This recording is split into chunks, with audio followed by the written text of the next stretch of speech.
Bem-vindos e bem-vindas a todos os brasileiros e brasileiras para a Semana da Ciência e da Educação Pública Brasileira. Bem-vindos a todos os internautas que vão partilhar e compartilhar em todo o Brasil diferentes páginas das redes sociais para essa grande mobilização nacional para pensar o futuro do Brasil e a ciência e pensar o futuro do Brasil na educação pública brasileira. E eu tenho a honra aqui de apresentar os representantes desta primeira mesa da semana, que iniciamos no dia de hoje, nesta segunda-feira.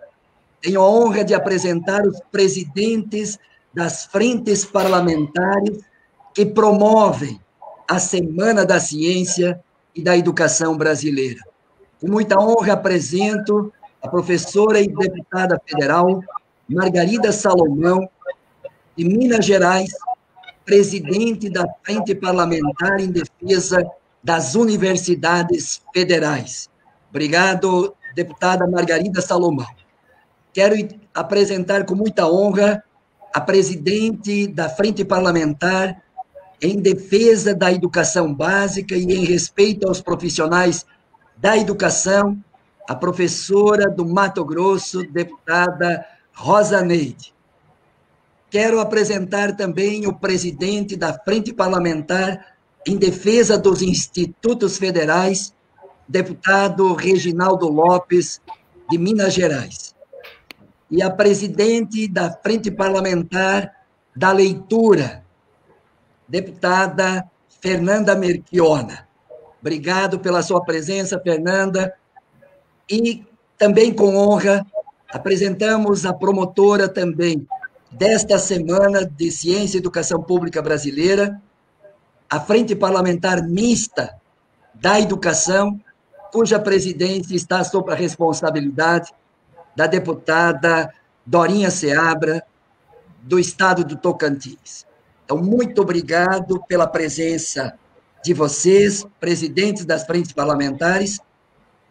E eu sou o deputado federal Pedro Psai, que presido a Frente Parlamentar em defesa do Plano Nacional de Educação, que esta semana comemora 6 anos. Bem-vindos a todos e a todos, partilhem e compartilham todos os canais das redes sociais do Brasil inteiro sobre esta semana que vai mobilizar o Brasil. A primeira pergunta: por que, em 2020, por que na semana de junho promover um evento desta natureza? A Semana da Ciência e da Educação Pública Brasileira. 6 frentes parlamentares do Congresso Nacional, cujo espaço democrático abre para a sociedade brasileira discutir o próprio futuro quando discute ciência, quando discute educação pública. E a programação desta semana, que inicia nesta segunda-feira com a fala e a mobilização dos presidentes das frentes parlamentares promotoras desta semana.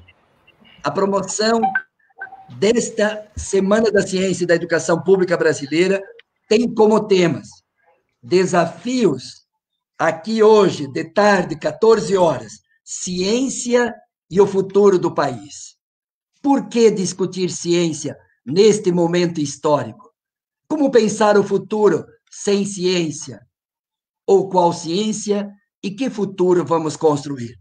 É extremamente atual discutir ciência sob a presidência da deputada Margarida Salomão, desta frente. Terça-feira, amanhã, 9 horas, novo Fundeb e o financiamento da educação pública.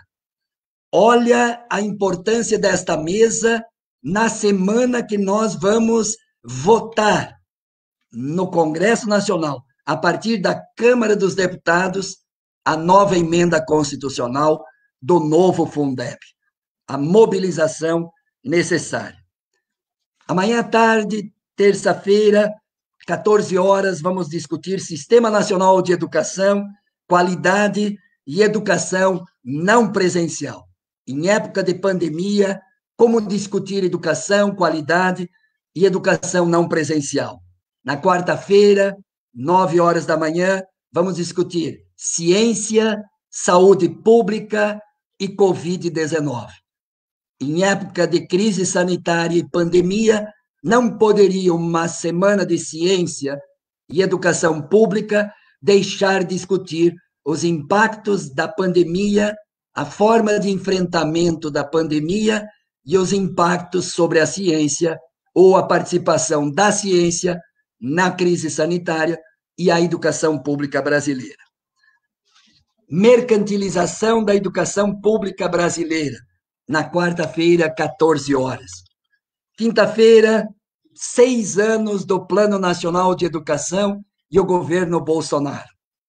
À tarde de quinta-feira, FIES, ProUni, ProIES e permanência estudantil. A juventude brasileira e as formas de financiamento. Sexta-feira, de manhã, atualidade da obra de Paulo Freire e à tarde, democracia, universidades e institutos federais. Com esta programação, com muita honra, quero passar a palavra agora aos presidentes das frentes parlamentares, que vão tecer, a partir da sua experiência e da sua frente, a importância e o significado desta semana. Mobilização nacional. O Brasil está convidado a, neste momento atual que vivemos, pensar o seu futuro. Pensar o seu futuro a partir da ciência e da educação pública brasileira. Com muita honra, quero passar a palavra agora para fazer uso da palavra a deputada Margarida Salomão, presidente da Frente Parlamentar em Defesa das Universidades Federais. Bem-vinda, Margarida, a palavra está contigo.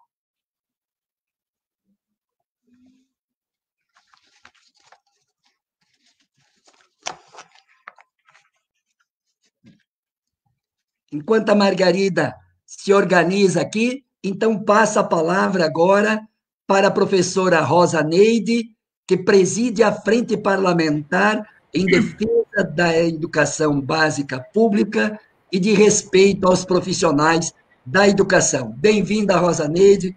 Obrigado aí por toda a mobilização que a sua frente, na sua presidência, construíram para realizar esta semana. Com a palavra, deputada e presidente da frente, professora Rosa Neide. Bom dia, companheiro Pedro Kizai, bom dia, Fernanda, Reginaldo, Margarida, professora Dorinha, bom dia a todos que nos acompanham pelas redes sociais.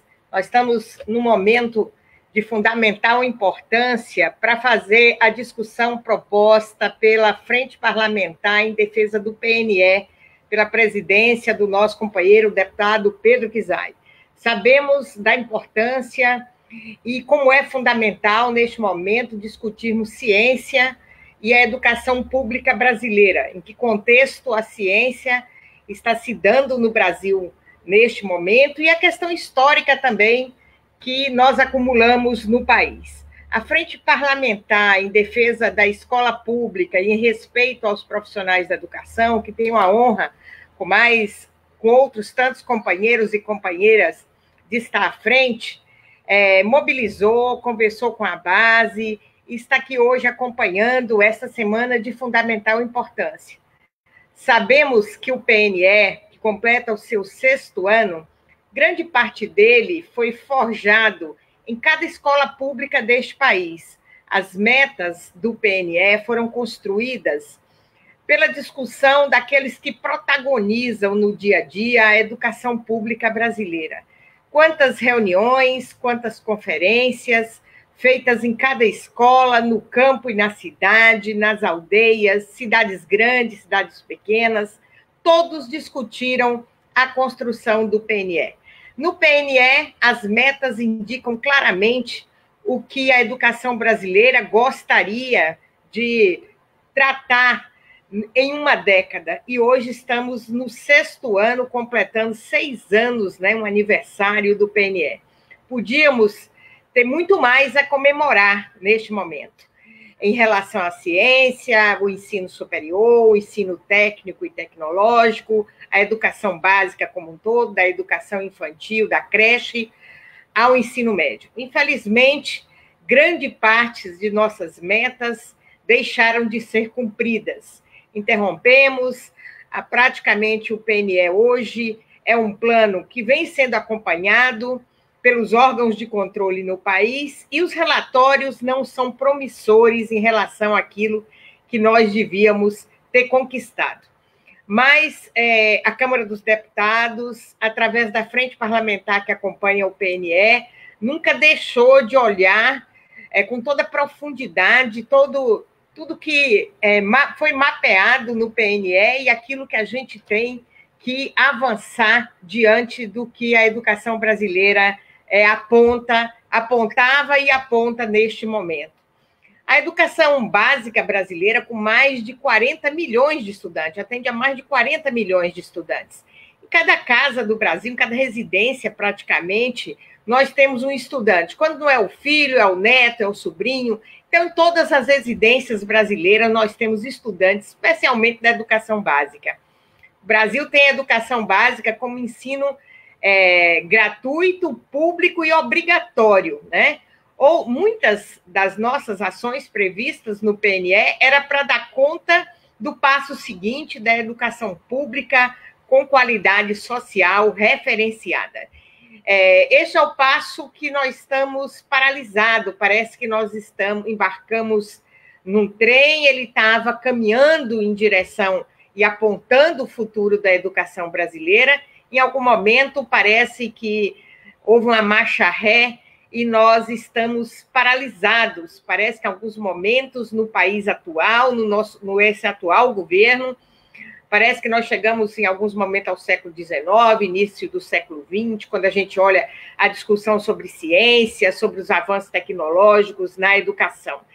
Outra conquista prevista, que era o Sistema Nacional de Educação, que tanto precisamos, e teremos uma mesa nesta semana para discutir o Sistema Nacional de Educação, que ainda não tivemos a articulação necessária para que o Brasil, através das suas relações federativas, né, nós vivemos num país federativo e as articulações entre os entes no que concerne à educação, vem sendo discutido desde 1930 com os pioneiros da educação nova, e até então ainda não tivemos a conquista de ver estruturado legalmente o Sistema Nacional de Educação, que neste momento poderia estar dando o tom daquilo que o Brasil necessita, por exemplo, numa pandemia, como os entes poderiam se ajudarem para que a educação pública brasileira não ficasse estagnada ou à mercê de a decisão do governo de plantão ou não. Então, infelizmente, não conquistamos e não avançamos no Sistema Nacional de Educação, que teremos a mesa para fazer este aprofundamento. Estamos para a educação básica de fundamental importância a luta do Fundeb, que também teremos mesa e discussão. Temos aqui como uma das presidentes da frente a professora Dorinha, que é relatora do Fundeb, e estamos aí iniciando uma semana para, quem sabe, conquistarmos realmente, definitivamente, a aprovação e a constitucionalização do Fundeb. São mais de 4 milhões de professores da educação básica brasileira, também inseridos na discussão do Plano Nacional de Educação, no que se remete à formação dos profissionais, à sua valorização, e a expectativa criada desde a construção do PNE foram muito importantes. E algumas questões avançamos, em outras questões estamos aí ainda estagnados, aguardando que o governo tome as decisões. Ainda faltam 4 anos para a década planejada pelo PNE, temos muito a fazer, temos muitos indicadores a serem analisados e olhados. Neste momento, o mundo está sofrendo uma pandemia, o Brasil vai completar 4 meses com suas escolas fechadas, estamos vendo a Câmara dos Deputados fortemente debruçada sobre essa questão, sobre essa discussão, parabenizar o presidente da Casa, deputado Rodrigo Maia, pelo esforço que tem feito em fazer a discussão, demais deputados e deputadas que abraçam a causa da educação, fazendo discussões, apresentando projetos de lei, como nós temos 2949, de autoria do deputado Gilvan, e que sou autora junto com ele, e outros deputados aí coautores, que nós estamos discutindo volta às aulas no Brasil no momento de pandemia, quem sabe também iremos tê-lo em votação, o 3156, que trata dos recursos necessários para que o Fundeb seja apoiado e socorrido este ano de 2020, para que os estados e municípios possam finalizar o ano pagando os seus profissionais. Estamos vendo aí muitos profissionais da educação sendo demitidos no Brasil inteiro no momento de pandemia. Então, deputado Pedro Kizai, presidente da frente do PNE, o PNE que nas suas 20 metas tem estratégias para todos os problemas que ora apresentamos e que ora o Brasil passa. Então, foi um momento fundamental de comemorar esses seis anos, fazendo os questionamentos. É um momento de denúncias daquilo que não aconteceu e de anúncios daquilo que podemos fazer. Toda discussão vinculada ao ensino, desde a creche ao ensino superior, que nós, presidentes de frentes, estamos aqui prontos a fazê-lo. Nesta semana, com certeza, nessas 10 mesas, teremos muito a discutir, a indagar e a refletir sobre a educação brasileira. Então, estaremos aqui a postos durante toda essa semana, trazendo a educação brasileira para a agenda do nosso país. Muito obrigada e vamos continuar junto aí nessa discussão. Obrigado, Rosa Neide. Agora passo a palavra à deputada Margarida Salomão, deputada federal por Minas Gerais, que coordena a Frente Parlamentar em Defesa das Universidades Federais. Obrigado, deputada Margarida. A palavra é sua. Cumprimentando o deputado Pedro Kizai, que preside a frente que faz o acompanhamento da execução do Plano Nacional de Educação. Cumprimentar também a deputada Fernanda Melchiona, a deputada Rosa Neide, que acabou de falar, o deputado Reginaldo Lopes, cada um dos quais coordena uma das frentes parlamentares no Congresso, com objetivos todos focados na educação. E como foi dito, tanto pelo deputado Pedro Kizai como pela deputada Rosa, nós estamos comemorando o 6º aniversário da votação do PNE, da sua aprovação. Eu tive a honra de ter sido uma das pessoas que votou, assim como o deputado Pedro Kizai, naquela ocasião, o deputado Reginaldo Lopes também, e todos, na verdade, inclusive o presidente da República, porque o PNE foi aprovado por unanimidade na Câmara e no Senado. Infelizmente, neste momento, menos temos que comemorar metas em processo de conquista do que essa paralisia que nos preocupa profundamente, uma vez que o Plano Nacional de Educação, construído com a sociedade, com uma forte participação das brasileiras, dos brasileiros, infelizmente, está à deriva.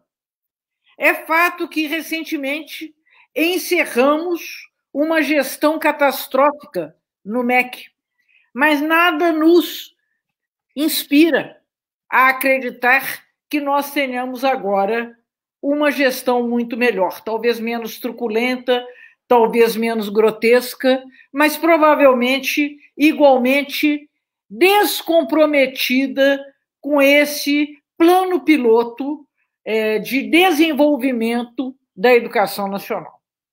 Então, nesse momento, nós temos a denunciar a paralisação das ações que levariam à conquista das metas propostas pela sociedade brasileira para o avanço na educação nesse período 2014 a 2024. E não apenas tivemos uma gestão catastrófica no MEC, mas enfrentamos um governo que, além dos muitos problemas que vem apresentando, pratica um obscurantismo militante, haja vista a sua atitude frente à pandemia, que não apenas hostiliza, na verdade, afronta aqueles que perderam os seus familiares, a dor que há na sociedade brasileira hoje represada, uma dor muito grande. Já morreram mais brasileiros e brasileiras do que morreram soldados na Guerra do Paraguai. Infelizmente, a perspectiva é que nós ainda teremos uma expansão lamentável e assustadora desse número de mortes, em grande parte pelo fato de o governo fazer questão de hostilizar as contribuições da ciência, as contribuições dos órgãos técnicos da área da saúde, a Organização Mundial de Saúde sendo certamente a mais destacada, a mais relevante dessas entidades. Então, isso tudo nos preocupa muito.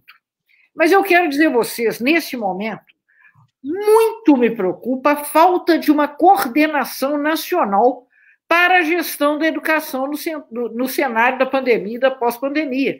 Há medidas no Congresso, como a professora Rosa Neide mencionou, por exemplo, disposições parlamentares para enfrentar esse quadro, que é um quadro inédito e um quadro muito preocupante. Há 4 meses que nós estamos com as escolas fechadas, isso incluindo as universidades. Então, obviamente, você precisaria de ter um MEC ativo que coordenasse todos os entes federados para que nós pudéssemos, de uma forma positiva, enfrentar essa situação que é, de fato, desconhecida por todos nós. Na minha geração, eu não conheço nenhum quadro semelhante. Já enfrentamos muitos problemas, mas um problema dessa monta e que não oferece, nesse momento, nenhum cenário preciso da sua evolução, há de requerer um grande esforço coletivo de construção de soluções. Mas, evidentemente, esse esforço coletivo necessita uma coordenação. Então, eu aproveito esse momento em que nós abrimos essa importante Semana da Ciência e da Educação Brasileira para, outra vez, reivindicar do nosso presidente, do presidente da Câmara, Rodrigo Maia, a instalação de uma comissão emergencial para a educação, à semelhança daquela que já funciona para a saúde, e vamos reconhecer, tem funcionado bem, tanto no que diz respeito ao encaminhamento de medidas sanitárias, como, inclusive, de medidas econômicas. Então, eu acho, já foi discutido entre nós, da área da educação, que é imprescindível que nós tenhamos uma comissão para tratar da educação como uma emergência nacional, porque é o que ela é. Nós, com relação às universidades federais, que, afinal de contas, são o alvo da frente que eu tenho a honra de coordenar, as universidades federais, na semana passada, tiveram uma discussão de âmbito nacional proporcionada pelo Congresso, feito pela Andifes, nos dias 18 e 19 de junho. Então, isso, certamente, os fóruns todos se reuniram para tratar de situações que vão da assistência estudantil, a reinvenção dos espaços acadêmicos e pedagógicos, das bibliotecas, dos laboratórios, da própria sala de aula. Isso tudo tem que ser repensado e, evidentemente, não o será sem uma forte participação dos trabalhadores em educação, dos estudantes, junto com as gestões das universidades. Outra vez, me ressinto da falta do Ministério da Educação, porque ele seria muito necessário nesse momento. E eu quero dizer que essa situação problemática, ela é agravada pelas dificuldades orçamentário-financeiras hoje para o funcionamento das universidades, uma vez que todos nós estamos subjugados aos limites da Emenda Constitucional 95. Então, o orçamento desse ano, embora, neste momento, ele tenha sido liberado pela votação que nós fizemos PLN 34, 39, perdão. Eu quero dizer a vocês que, de todo modo, nós estamos lidando com um volume de recursos aquém do necessário. E uma consideração que vem emergindo nos fóruns internacionais é que essa situação da educação superior, que vai ter que ser ministrada numa forma híbrida, não apenas presencial, mas incluindo elementos remotos, não presenciais, isso não barateia a educação. Engana-se quem acha, agora é que vai. Nós vamos pegar a plataforma de EAD, plataformas, algumas das quais privadas, e vamos resolver o problema. Inclusive, já ouvi essa conversa nos corredores do MEC, terceirizada, evidentemente, porque não só eu estou confinada como deveria estar, mas também porque eu não frequento os corredores do MEC, mas sabemos por rumores de fontes bastante seguras que imaginam aqueles gestores que, através da educação à distância, será possível alcançar a meta de duplicação das matrículas de graduação nas universidades e nos institutos federais. Não vamos aceitar isso, porque não é com remendo que nós vamos resolver uma situação tão grave como essa que nós estamos atravessando. Então, nós não vamos admitir atropelamento. É lógico que nós precisamos de embarcar tecnologia, de trabalhar com recursos não presenciais para, inclusive, vamos dizer, atualizar os nossos processos educacionais, mas aí que eu vou falar com vocês. Olha a falta que faz o MEC, porque nesse momento nós precisaríamos de uma grande plataforma pública, que servisse a todas as instituições, universidades e institutos federais, como condição, como recurso para fazer exatamente desenvolver esses novos processos de educação. E, por último, eu quero fechar minha fala denunciando um trabalho deliberado de desorganização da pós-graduação no Brasil. O ato final do inqualificável ministro Weintraub foi revogar as políticas de cota e de inclusão racial, social e de pessoas com deficiência na pós-graduação. Isso, por si, diz do caráter deletério da sua gestão. Mas eu quero dizer, voltando a um assunto que nós começamos a discutir no início no período em que começamos a trabalhar remotamente, a portaria 34 da CAPES desorganiza toda a pós-graduação no Brasil. A pós-graduação pública, evidentemente, porque mais de 90% da pós-graduação é oferecida nas instituições públicas, mas desorganiza de uma forma geral, punindo, inclusive, os programas nas regiões onde nós temos uma vivência mais recente, mais jovem da pesquisa e da pós-graduação. Então, eu quero dizer que isso necessariamente deverá ser um assunto que nós discutiremos nesse seminário. E saudar a todos os presidentes de frente, e particularmente ao deputado Pedro Kizai, que em boa hora desencadeou essa discussão. Muito obrigado pela sua atenção.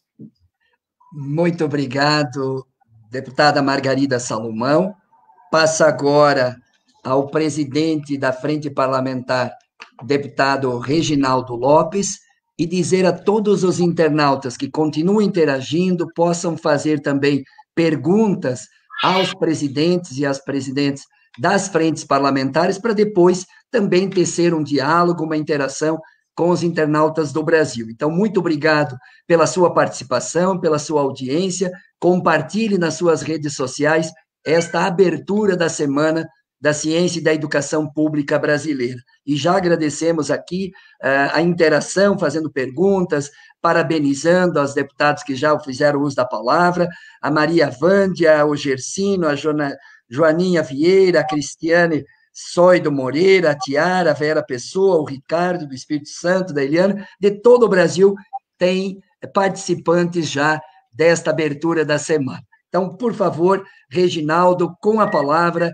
com muita honra, presidente da Frente Parlamentar em Defesa dos Institutos Federais. Com a palavra, Reginaldo.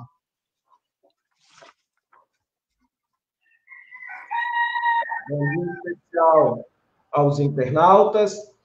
Quero aqui agradecer pelo convite e também parabenizar pela iniciativa, né, das frentes, mas liderada aí pelo nosso presidente, que coordena as metas, né, cobra pelo menos o cumprimento das metas do Plano Nacional de Educação, nosso deputado Pedro Kizai.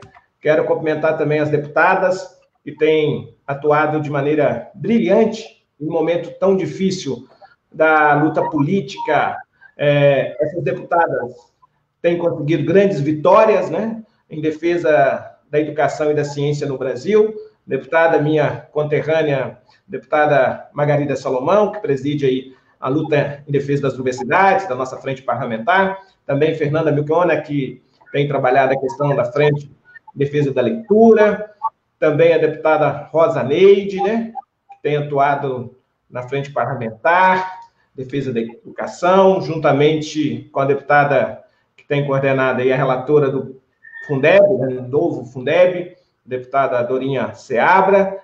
Eu quero iniciar, Pedro Kizai, dizendo que o planeta Terra depende, nesse momento, da ciência, né? O Brasil, né, depende da ciência. Nós precisamos derrotar a pandemia. E a pandemia, para ser derrotada, de fato, só com o avanço da pesquisa e da ciência. Mas também, com a pandemia, o Brasil, em especial, dependerá muito de um novo modelo de desenvolvimento, de uma nova matriz para o desenvolvimento econômico, que tem que ser baseado na ciência, na pesquisa, na tecnologia. Então, esta semana ela é extremamente importante para debater o momento que nós estamos vivendo, mas, em especial, planejar o futuro. Nós construímos coletivamente, junto com a sociedade brasileira, a sociedade organizada, né, instrumentos eticamente perfeitos. Nós somos um país que temos capacidade de construir os marcos regulatórios, né, dentro da sua época, dentro do seu século, do século XXI. Mas temos que reconhecer que houve uma ruptura institucional nesse país, né? A cassação e o impeachment da presidenta Dilma, o golpe da presidenta Dilma, houve um rompimento, né, com os avanços da nossa Constituição de 88, uma Constituição cidadã, e se agravou muito com a chegada desse desgoverno, desse antipresidente que é o Bolsonaro, à presidência da República. Porque, de fato, não existe nenhum debate, nenhuma preocupação, e não é só com a área da educação, né? Nós estamos aí há 2 meses sem ministro da Saúde. Nenhum planejamento. Ou seja, ele deixou de ser um presidente para ser um comentarista, um antipresidente, né? Um presidente que quer liderar uma facção de extrema-direita no país. E obscurantista, né? Negacionista, ou seja, não tem nenhuma preocupação com os temas relevantes desse século. E, pelo contrário, né? O ministro da Educação perseguiu os pesquisadores, as universidades, né, os institutos federais, dizia que era e que defendia, que tinha compromisso com a educação básica, mas que, na verdade, é só olhar para o orçamento através do portal da transparência que desmonta qualquer argumento, né, do ex-ministro da Educação. Portanto, nós construímos perfeitamente as metas, né, coletivamente. O Plano Nacional, ele é constitucionalizado, né? Ele é um instrumento, não de um governo, do Estado brasileiro. A não implementação deveria corresponder a um crime de responsabilidade, né? Ele poderia sofrer um processo de cassação por não cumprir essas metas. Então, de fato, nós temos esse grande desafio. Nós somos uma república federativa totalmente desorganizada. De fato, não temos e não cumprimos essa relação federativa. E o Plano Nacional, que é o instrumento para estabelecer, é lógico que poderia ser regulamentado pelo Sistema Nacional de Educação e financiado pelo Fundeb, são os instrumentos que mais sofrem perseguição nesse atual governo.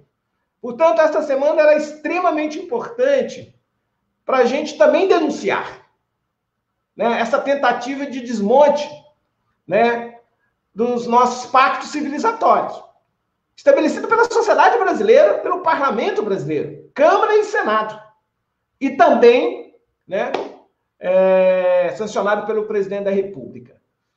Então, nós temos essa primeira meta, esse primeiro desafio. Segunda questão é que, pós-pandemia, nós precisaremos, evidente, de pensar a atual geração. Eu que tenho a oportunidade de ser presidente da Frente de Defesa dos Institutos Federais, nós temos um desafio com nossos adolescentes jovens. O que vai ocorrer se, de fato, não tiver uma disputa orçamentária para alocar mais recursos? O que pode ocorrer com o futuro do país? Que são nossos jovens que estão aqui agora no presente. Nós temos 1.800.000 jovens que todos os anos concluem o ensino médio. O Plano Nacional definiu muito bem essa meta, que era dobrar o número de matrículas, de acesso, de permanência nas universidades federais. Mas o que nós estamos assistindo é uma evasão.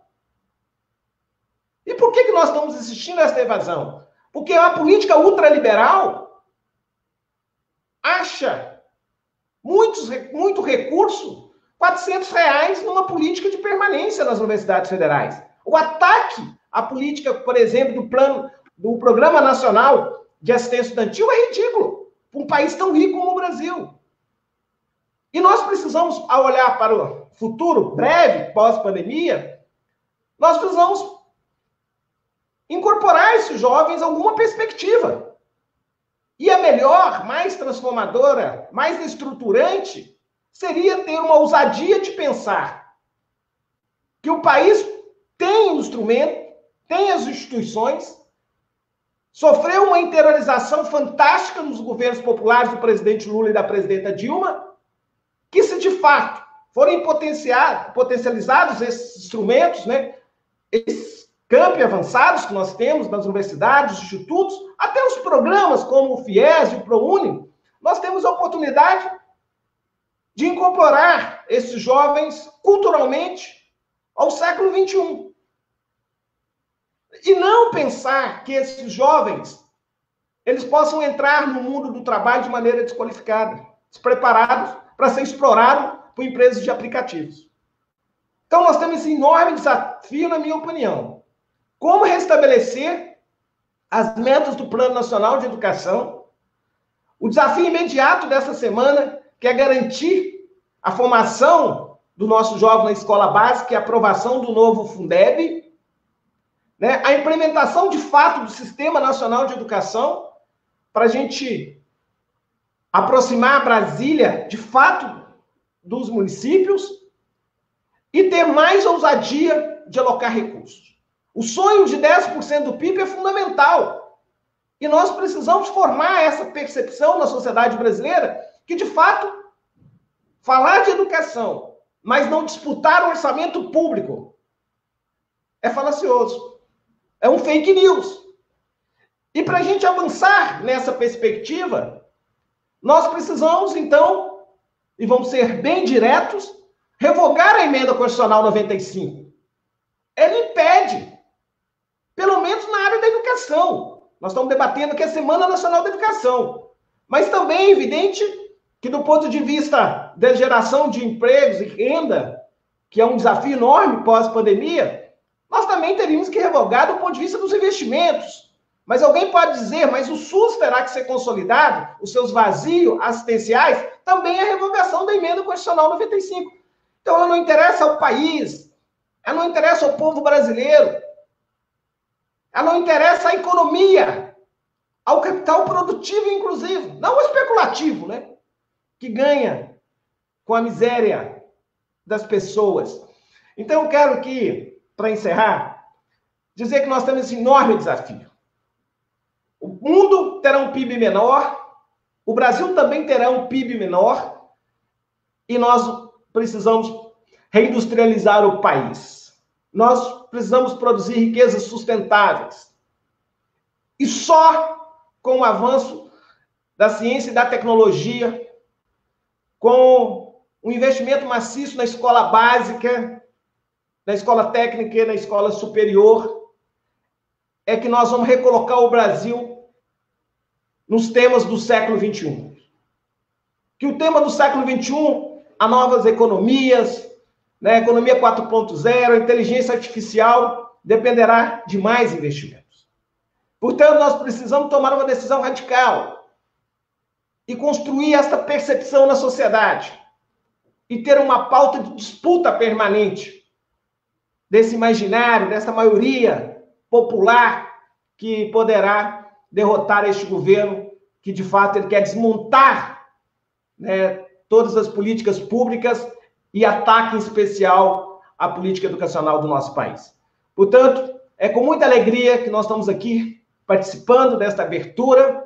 Eu acho que as mesas, os temas debatidos serão extremamente importantes para a gente formar essa nova maioria e defender a educação brasileira. Vamos concentrar nesta semana e, se possível, com as articulações políticas, ter um ganho durante esta semana, que é a aprovação do novo Fundeb, que é extremamente importante para a maioria dos municípios brasileiros e mineiros, né? Mais de 50% dos municípios brasileiros, mais de 2.500 municípios brasileiros, dependem exclusivamente desse fundo para manter a sua estrutura que tem hoje do ponto de vista educacional.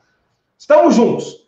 Acredito que tivemos vitórias importantes nesses últimos meses, nesses últimos tempos, no ponto de vista de enfrentamento a esse governo autoritário.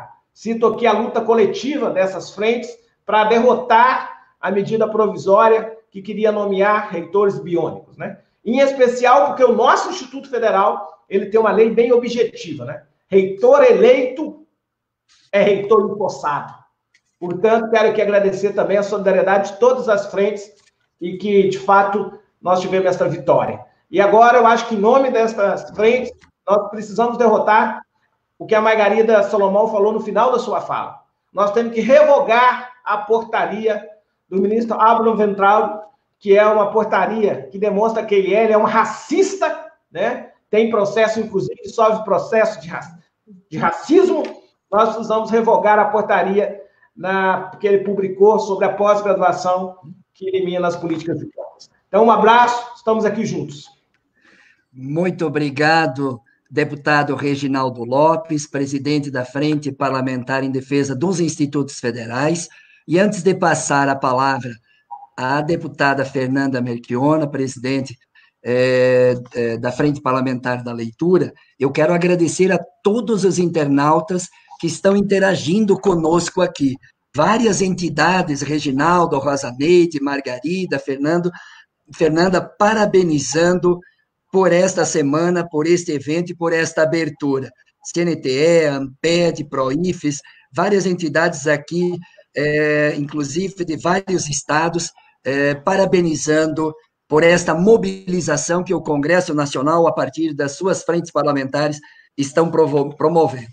Então, obrigado aí a Kátia Maciel. Eu não vou ler nenhum comentário, porque não dá tempo de tantas pessoas, mas só destacar do Brasil inteiro, para vocês terem uma ideia, a Maria Luísa parabenizando a Kátia Maciel em defesa da escola pública, a Gersina Ferreira. Realmente a pandemia pode ser derrotada pela ciência. A Renata Paula, a Sônia Cavalcante, o Dutra, que o PNE está esquecido pelo governo, a Mariana, a Marisa, Luísa, a Mana Dantas, a Emília Gomes, todos os educadores deveriam estar acompanhando. Olha o que a Emília Gomes está dizendo para vocês aí. Luciana Wendlin, Raquel, a Ângela Vasconcelos, o Roque, a Sônia, e tantos que estão acompanhando aqui. E todos que desejam receber o certificado de participação desta mesa de hoje, nos últimos 30 minutos vai ser liberado um link para que todos os que estão acompanhando possam acessar. Então, muito obrigado pela participação de todos, pela interação, e já começamos a receber perguntas para a deputada Margarida, para os deputados Rosa Neide, já começamos a receber perguntas para logo em seguida dialogar com os internautas. Então, todos que quiserem fazer também perguntas para os nobres parlamentares presidentes de diferentes frentes parlamentares e coordenadores, está aberto também esta interação. Por favor, com a palavra, Fernanda Melchiona, presidente da Frente Parlamentar da Leitura. Bom dia, Pedro Kizai. Eu queria te cumprimentar pela iniciativa de reunir todas essas frentes tão importantes num momento tão delicado que, na verdade, a educação brasileira sofre muitos ataques, né? Queria cumprimentar a Margarida Salomão, o Reginaldo Lopes, a Rosa Neide, né? E cumprimentando vocês, cumprimento cada um dos integrantes dessas importantes frentes que tiveram um papel fundamental no ano de 2019 e agora em 2020, diante de um governo que, obviamente, é inimigo da ciência, inimigo da educação, inimigo do conhecimento, né?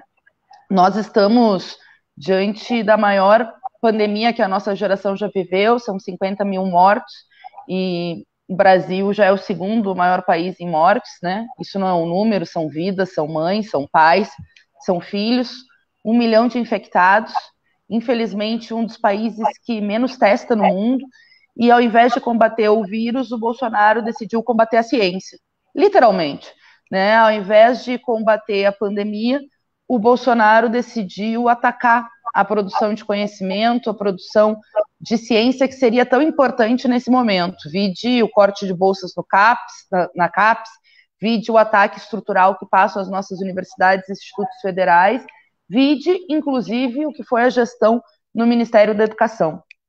Ao invés de liderar o país para combater o vírus, ele decidiu liderar a extrema-direita em torno de uma agenda obscurantista.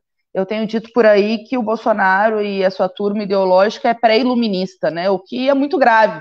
Nós estamos lidando com alguém que ataca sistematicamente o que a ciência tem nos dito, e não só ataca, cria uma rede de fake news que dificulta a produção daquilo que seria necessário para o nosso povo. Eu estava pensando agora sobre a UFPEL, né, a Universidade Federal de Pelotas, que é lá no meu estado, fez uma pesquisa de ponta com relação à subnotificação, e os pesquisadores que fizeram um convênio com 133 municípios, chegaram nessas localidades, e ao não ter uma orientação do Ministério da Saúde, muitas secretarias não sabiam da presença desses profissionais, e os profissionais, os pesquisadores, foram atacados, inclusive agredidos por parte da população local ou até pelas forças policiais, inspirada no conjunto de fake news, né, gente? Porque quando o pessoal fala do tema do isolamento social no Brasil, e é óbvio que é um problema, né, o fato de não ter o isolamento necessário para que a gente possa combater o vírus, como a ciência nos diz, tem também a questão dos sinais, né? Quando o Bolsonaro desrespeita aquilo que os infectologistas dizem, não é só um problema da ausência de uma coordenação nacional para resolver os problemas, ou o fato do Brasil ter literalmente um paraquedista no Ministério da Saúde. O Pazuello, esse, é paraquedista do Exército. O único país do mundo que teve 2 ministros que saíram no meio da pandemia da saúde foi o Brasil. Mas, além disso, tem também o gesto simbólico para as pessoas, né, que precisam e precisaria ter uma unidade nacional alertando os riscos, né, inclusive preparando o país para combater a pandemia usando os recursos da nossa universidade. E tem sistema de testagem rápido sendo produzido em várias universidades brasileiras. Nós temos a questão de máscaras, que são uma inovação produzida por outras tantas. Nós temos um conjunto de pesquisadores que poderiam estar contribuindo enormemente, e estão dentro das suas possibilidades e sem recursos, né, mas poderiam estar no centro do combate à pandemia no país. Nós poderíamos também pensar nas universidades como elemento determinante para a reconversão industrial, porque o Brasil, ao ter se caracterizado como um país de capitalismo dependente, agroexportador, né, voltado para exportação de matérias-primas, é óbvio que tem um déficit tecnológico que está fazendo falta agora, porque muitos dos insumos, muitos dos materiais produzidos e necessários para combater o vírus, nós não temos o parque tecnológico pronto, mas um governo sério estaria fazendo uma política de reconversão industrial junto com as universidades, né? Junto com as empresas públicas e, ao mesmo tempo, controlando, obviamente, e exigindo das empresas privadas a produção daquilo que é necessário para um momento de guerra, como é o que nós estamos vivendo. Então, eu digo sempre, para não extrapolar o tempo, e óbvio que eu quero falar da leitura e da Frente Parlamentar do Incentivo à Leitura, mas eu queria dizer que eu acho que nessa situação que nós vivemos, é óbvio que para eles é funcional para impor o fechamento das liberdades democráticas por dentro do regime político, que é o plano do Bolsonaro. É funcional atacar as universidades e institutos federais, né? É funcional atacar a ciência, a produção de conhecimento, porque a inteligência, né, a pesquisa, a ciência, a leitura, as artes, de uma forma geral, a cultura, sempre foram adversários de regimes autoritários, né? Todos os regimes autoritários sempre miram nessas instituições, né? Não é à toa que ele tentou intervir em 50% das universidades que teve eleição em 2019. Ele colocou o último indicado da lista tríplice, como foi o caso, né, da UFFS. Eu e o Pedro Kizai tivemos envolvidos na luta junto com a comunidade, como foi o caso de várias universidades brasileiras, institutos federais que tiveram reitores e interventores, como foi no Rio de Janeiro, enfim. E com a MP 979, ele tentava consagrar essa ideia de reitores biônicos. Ele foi derrotado. Ele foi derrotado pelas vozes democráticas, porque não é porque a gente está em isolamento que não tem peso a mobilização que a gente faz na rede. Ele foi derrotado pelos resquícios do tsunami da educação, que foi o movimento mais potente que nós tivemos em 2019, comandado pelos estudantes na linha de frente, mas com uma unidade de ação entre todos os setores da universidade e que ganhou o apoio do povo, né, em 15 de maio, na verdade. O governo foi derrotado ali na linha de cortar verbas na universidade, institutos federais, mas também numa linha de fechamento das liberdades democráticas. Eu digo sempre, se não tivesse tido o tsunami da educação, o autoritarismo teria permeado todos os outros setores da sociedade, que foi uma resposta de massas apoiada pelo povo. E agora que o cerco está fechando para o Bolsonaro, a semana passada foi uma semana difícil para ele, ainda bem, né, porque a investigação das fake news, dos atos antidemocráticos e agora do Queiroz, que pode trazer à tona um envolvimento perigoso e criminoso com milícias, lavagem de dinheiro, e aí é tudo em relação, né, à família Bolsonaro. Eu acho que a gente tem que aproveitar para, é óbvio, comemorar a queda do Weintraub, porque foi uma vitória também nossa, esse obscurantista ter saído do Ministério da Educação, embora tenha fugido do país. É evidente que as nossas lutas pelo Fora Weintraub durante 1 ano e meio surtiram efeito, mas dizer que para resolver o problema da educação brasileira, a gente precisa derrotar o chefe, que é o Bolsonaro. A luta, inclusive, para combater a pandemia, tirar o Bolsonaro é uma medida sanitária. A luta para preservar a ciência, a tecnologia, para reivindicar o PNE, para garantir o Plano Nacional do Livro, da Leitura e da Escrita, que foi votado, que foi uma conquista dos movimentos do livro e da leitura, e que obviamente não saiu do papel, ao contrário, ele atacou as representações da sociedade civil para que não tivesse, né, a participação dos atores em relação ao livro e à leitura. Ele quer mexer nos livros didáticos porque ele quer reescrever a história. Inspirado no Bolsonaro, a gente viu em 2019 a tentativa da volta de censura em vários estados, que é parte de uma agenda autoritária. Então, para a gente proteger o livro e a leitura e tentar resgatar a dívida histórica que o Estado brasileiro tem com seu povo, que a gente pode falar em outro momento, eu acho que o eixo da luta política e da luta educacional é o eixo contra o Bolsonaro. Eu não tenho nenhuma dúvida de que o Brasil é maior que o autoritarismo, que nós somos 70%, mas a gente precisa reinventar nossas formas de mobilização em um momento tão delicado da história, porque a pandemia também nos traz contradições, né? Teve o ato de 7 de junho, organizado pelas torcidas organizadas antifascista, movimento antirracista, profissionais da saúde têm feito mobilização respeitando o distanciamento social, que foi importante, né, para mostrar que a rua não é deles, mas ao mesmo tempo a gente tem uma contradição que é, obviamente, manter o distanciamento social e se preocupar com as vidas.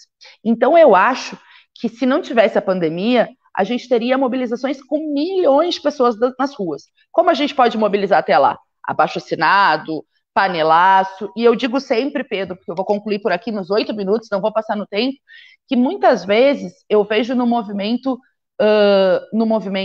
de massas, assim, que começa com força e o pessoal se desmotiva porque o louco psicopata, eu tenho muito respeito pelas pessoas com problema de saúde mental, não merece essa comparação.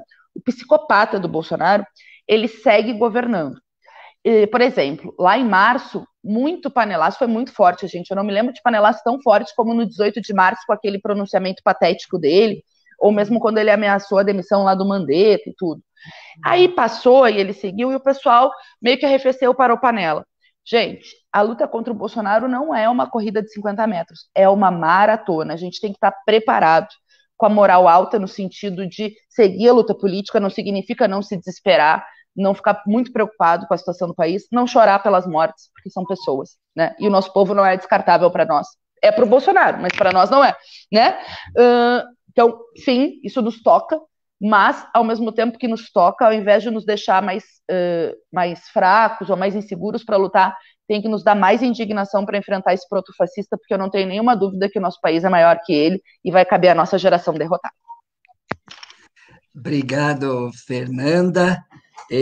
Quero agora, então, passar por esse segundo momento e quero aqui justificar, e a justificativa é por uma boa causa, a ausência da deputada Dorinha, mas fique tranquilo todos os brasileiros que a Dorinha amanhã, de manhã, junto com o Bacelar, junto com o Rosa Neide, vão falar sobre o novo Fundeb. E, neste momento, a deputada Dorinha se encontra articulando o relatório final para apresentar para as lideranças, para as bancadas e para a Câmara dos Deputados, para discutir e deliberar, e nosso desejo é que esta semana a gente promova a primeira votação do novo Fundeb. Então, por isso que a justificativa da deputada Dorinha não estando aqui na abertura, mas está confirmada a presença do presidente da Comissão Especial Bacelar, a deputada Rosa Neide, vice-presidente, e a deputada Dorinha, relatora do novo Fundeb, amanhã, 9 horas, que vai ser o grande momento da mobilização nacional para pressionar o Congresso, pressionar a Câmara para votar o novo Fundeb. Vou passar agora as perguntas, já chegou pergunta aqui para os nobres parlamentares, e dizer e agradecer várias mensagens de vários estados da federação. E quero destacar muitos aqui do Rio Grande do Norte, Rio de Janeiro, São Paulo, Minas Gerais, Pará, Ceará, Espírito Santo, Goiás, Pernambuco, Alagoas, Distrito Federal, Santa Catarina, Paraíba, Alagoas, Mato Grosso e Mato Grosso do Sul. Então, muito obrigado, tem muitos internautas escrevendo, nós não temos como dar conta de dar a personalidade para cada um e as várias falas dos internautas, mas em nome de todas as frentes parlamentares, agradecer a audiência. Deputada Margarida, chegou uma pergunta aqui para ti, coordenadora da Frente das Universidades Federais, em defesa das universidades, embora o governo tenha sido derrotado na medida provisória 979, devido à reação de boa parte da sociedade, as universidades estão sendo ameaçadas cotidianamente por portarias, decretos e intervenções. Como podemos nos mobilizar neste momento para barrar os avanços fundamentalistas do governo e garantir a autonomia das universidades garantidas pela Constituição Federal? Então, Margarida, por favor, dialoga com os internautas sobre, e é uma pergunta central e estratégica na condução, inclusive, da frente e a defesa das universidades. Com a palavra, deputada Margarida.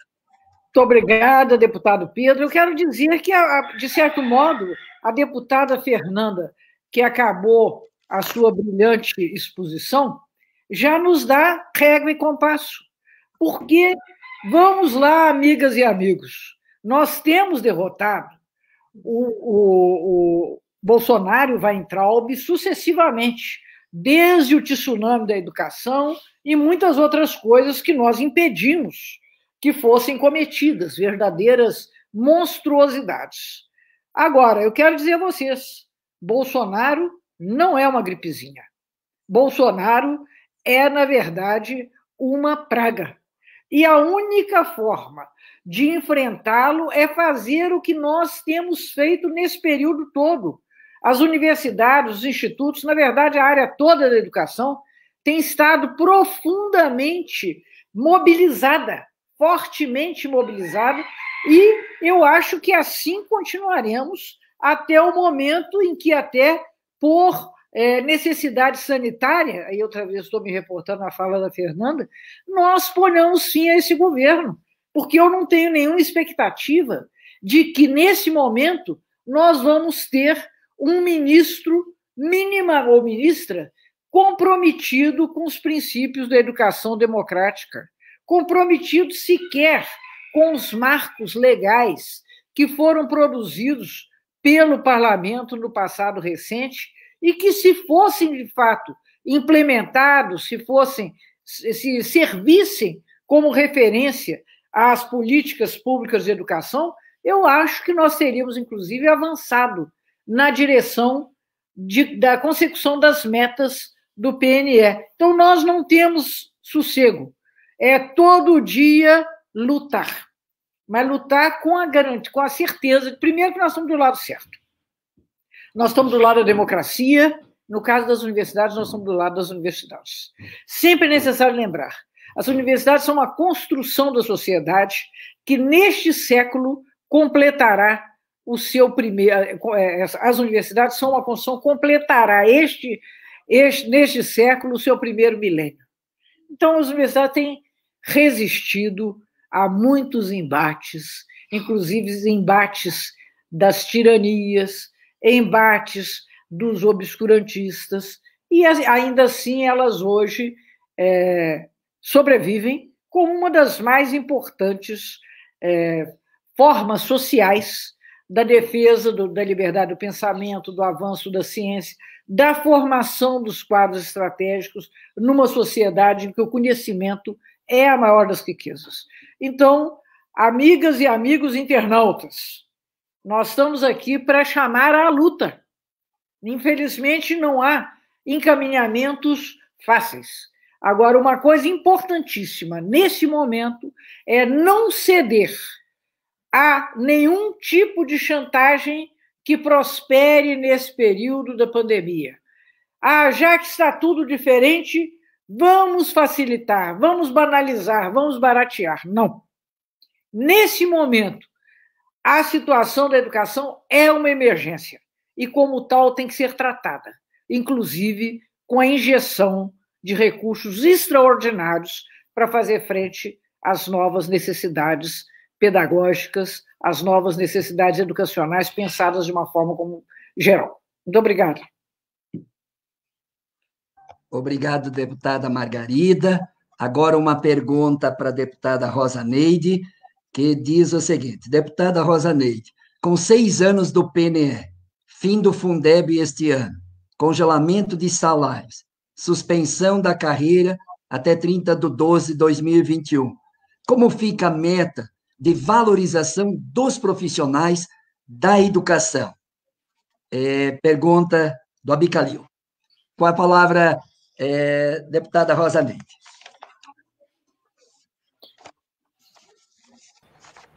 Caro professor Abicalil, a todos os internautas que nos acompanham, realmente nós estamos vivendo um momento muito grave. Lutamos tanto para termos uma meta no PNE falando da valorização dos profissionais da educação. Sabemos o que era a educação brasileira antes de termos o Fundeb. Primeiro nós tivemos o Fundef com os profissionais do ensino fundamental no orçamento. Depois, a partir de 2006, no governo Lula, aprovamos o Fundeb e tivemos o financiamento da creche ao ensino médio. E aí conquistamos o piso nacional de salários e fomos avançando em direção à tão sonhada valorização dos profissionais. Muito ainda por fazer, porque em muitos lugares o piso ficou sendo o teto. O piso foi confundido com o teto de forma proposital e os profissionais ficavam na tabela inicial.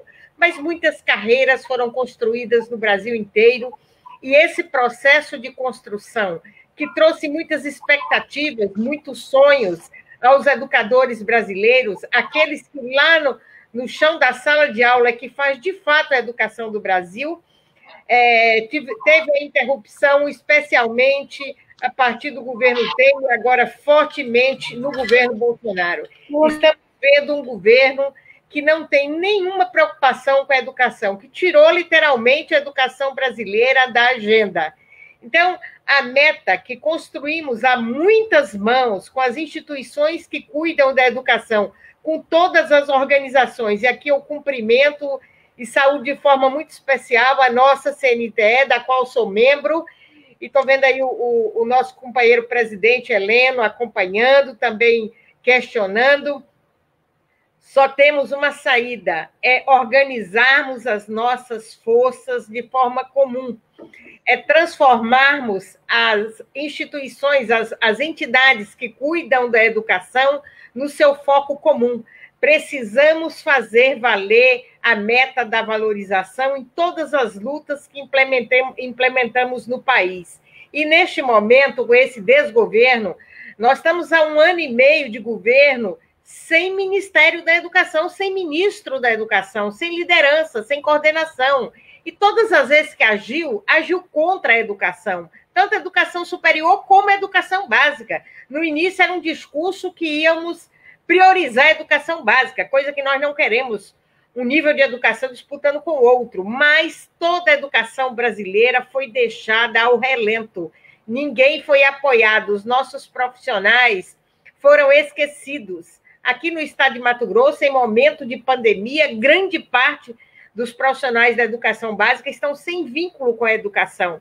Então, nesse sentido, uma meta que priorizava formação, valorização profissional em relação aos salários, ela ficou adormecida num governo em que dorme também, esqueceu a educação não é prioridade, a saída do país, de todos os países que se desenvolveram, foi via educação, e o Brasil, neste momento, engatou uma marcha ré forte com relação à educação. Então, unamos as nossas forças, sem coloração partidária neste momento, todos os parlamentares e entidades que entendem como a educação é a melhor alternativa para o país, que juntemos as mãos e continuemos na luta para que a educação pública, básica e superior tenha realmente capacidade de valorizar os seus profissionais. Obrigado, professora Rosa Neide. Agora tem a pergunta do presidente da Confederação Nacional dos Trabalhadores da Educação, nosso amigo Heleno, para o Reginaldo e para a Fernanda. Qual que é o papel do Congresso Nacional para o atendimento pleno do direito à educação ao povo brasileiro?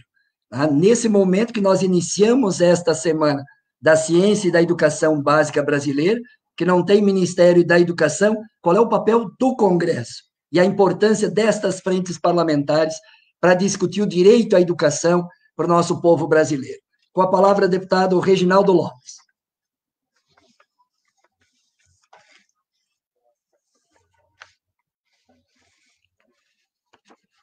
Precisa aumentar um pouquinho o volume. Não, tem que... Desculpa aí, o meu som estava fechado. Quero agradecer a oportunidade, né, da pergunta do Heleno, dizer que o parlamento é extremamente importante. É o parlamento que autoriza os gastos do governo federal. Nós temos que aprender a disputar o orçamento público, né? E o orçamento público, ele é definido pelo conjunto de parlamentares, né? Câmara e Senado, né? Então, o nosso papel é super importante. E é importante que o leitor compreenda esse papel, porque ao defender o tema educação, ele se traduz de maneira objetiva a partir do momento que você destina recursos de fato para o tema, né? Nesse caso aqui, nós estamos discutindo mais recursos para a educação pública brasileira. Então, é extremamente importante, né? Não só no processo de elaboração, mas também, evidente, no acompanhamento, né? Na fiscalização. Eu acho que o país, aí a sociedade, precisa fazer esse reencontro do papel do legislativo. Né? Nesse momento que nós estamos vivendo de guerra contra o vírus, de pandemia, eu percebo que a sociedade compreendeu que o parlamento ele é fundamental, né? Olha as ações positivas que foram feitas para o enfrentamento da pandemia. Na verdade, o que tem até agora de positivo para o enfrentamento da pandemia nasceram ou da Câmara ou do Senado, né? Pelo contrário, o presidente da República só atrapalhou, né? As suas medidas provisórias, né, várias foram suspensas pelo Supremo Tribunal Federal, e algumas nós modificamos, mas ela é extremamente prejudicial ao povo brasileiro, aos trabalhadores, né? Votamos a medida provisória na Câmara 927, que é uma vergonha, né? Perderam toda a vergonha, né? Buscaram aí usar a pandemia como motivo de força maior para destruir, né, direitos trabalhistas. Então, de fato, o parlamento tem um papel extraordinário, nós precisamos fortalecer, Heleno, cada vez mais o papel, a interlocução dessas frentes parlamentares, né, com a sociedade civil organizada, né, com os estudantes, para ser uma porta permanente de pressão, né, de mobilização, de articulação, para a gente traduzir, né, esse desejo da sociedade brasileira por mais educação, por mais ciência, de fato, nos orçamentos públicos. O orçamento o orçamento público é uma opinião, é uma decisão política, né? Nós temos aí um orçamento que os liberais vendem que eles têm preocupação com o ajuste fiscal, e que defender ajuste fiscal é defender, eu vi um dia o Partido Novo falando que é defender vidas, porque não tem vida sem ajuste fiscal. Eu fiquei imaginando, né? Assim, é muita cara de pau, porque, desculpa a palavra, mas é isso mesmo, um orçamento que eles defendem buscar fazer ajuste fiscal regressivo, né, contra os direitos previdenciários, trabalhista, ganho real do salário mínimo, né, terceirização, mas são os mesmos que buscam dizer para a sociedade que tem responsabilidade fiscal, mas sempre pelo lado da despesa. Eu acho que as despesas sempre pode ter um ajuste aqui, outro ali, mas é uma vergonha não debater o ajuste pelo lado da receita também. E aí eu vou dar aqui um argumento porque que eu acho que quem defende os ajustes fiscais no país são hipócritas, né? Às vezes imoral, porque tem aí uma rubrica em todos os orçamentos, né? A partir desse ano, essa rubrica significará 400 bilhões de reais de isenção fiscal. Então, ou seja, é imoral num país que nós estamos passando por tantas dificuldades, que aqueles que questionam, que gastam muito recurso com os mais pobres, mas o orçamento do Bolsa Família é na casa de 30 bilhões de reais. Agora, o Bolsa Empresário, né, a Bolsa Super Ricos, chega na casa de 400 bilhões no orçamento de 2020. É lógico que algumas dessas renúncias estão voltadas para as micro e pequenas empresas, tem também até o ProUni e tal, mas na ampla maioria é imoral. Então, ou seja, não dá mais para que nós que defendemos o povo brasileiro, nós que defendemos mais Estado, nós que temos a concepção que precisa colocar mais dinheiro, mais recursos públicos na educação, né? Da creche até a pós-graduação, que o único instrumento para reconstruir o Brasil pós-pandemia e durante a pandemia, mais investimento na ciência, que o único instrumento para a gente não comprometer uma juventude pós-pandemia, porque é a juventude sem trabalho, sem escola, sem direito, é de fato a gente conseguir permanecer a juventude numa escola técnica, numa universidade, ou num ProUni, no FIES. Tudo isso requer mais investimento, mais orçamento público, é uma opção, é uma decisão política. Então, eu acho que nós precisamos repactuar esse debate com a sociedade e mostrar para a sociedade que, de fato, nós achamos sim que o país tem que ter sustentabilidade, né, que tem que ter aí alguns ajustes, sim, do ponto de vista fiscal, mas que a forma de encontrar essa sustentabilidade passa pelo lado das receitas, e em especial enfrentar esta questão do tamanho da imoralidade que são as renúncias fiscais desse país, da Bolsa Empresário de 400 bilhões por ano no ano da pandemia. Eu poderia trazer outras variáveis, outros elementos, por exemplo, também a remuneração título da dívida pública, o estoque da dívida pública. Esse ano também os super ricos, né, os que não têm coragem de investir no capital produtivo, querem investir só na especulação, né, o capital rentista desse país, que prefere colocar o dinheiro no Tesouro Nacional, comprar título da dívida pública, também vai ter aí um benefício dos impostos dos mais pobres, né, porque quem paga imposto nesse país são os consumidores, quem ganha um salário mínimo, são os trabalhadores informais que pagam mais de 50% de imposto sobre consumo, né? Porque os super ricos, além de ter uma bolsa de isenção de 400 bilhões, ganhar no estoque da dívida pública mais 410 bilhões de remuneração, porque eles compraram o título da dívida pública, eles também recebem lucros de dividendo, porque eles não recebem salários, né? Quem recebe salário é o servidor público, tão perseguido, é o trabalhador que tem carteira assinada, né? O consumidor que ao ir a comprar na supermercado, na mercearia, né, pagar energia, comprar uma gasolina para sua motinha 125 cilindrada, paga aí, no total, mais de 50% que ganha em impostos indiretos e regressivos. Esse é o país que os liberais querem defender, esta reforma, né? Ou seja, de privilégio para um setor da sociedade que não passa de 5% da sociedade brasileira, enquanto 95% são os pagadores de impostos, são os trabalhadores, os mais pobres. Então, é possível, sim,